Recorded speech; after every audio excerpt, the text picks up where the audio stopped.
13. september 2025, Amalkina skala, myslím, že nejakých 538 metrov nad morom.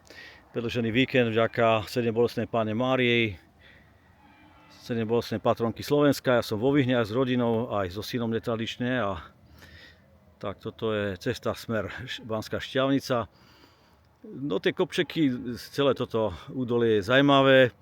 Keď sme šli trošku doprava, tak tam bude vlastne Jelenia skala, aj kopec Končiar 881 a tuto za tým stožiarom mobilného operátora je ďalší operátor a tam je v tej väčšej diaľke tam je Goldberg, Zlatý kopec a toto bude ešte skalné more oproti, podobne pivovar, takže máme toto relatívne schodené, ale Amalkinu skalu sme nemali, predtým sa vraj volala Adolfova skala po maďarsky, 150 rokov sa volá Amalkina skala, Amalkin vrch a čo ešte Adolfova skala, to som povedal a bola tu aj rozhľadňa v minulosti vraj. Tak.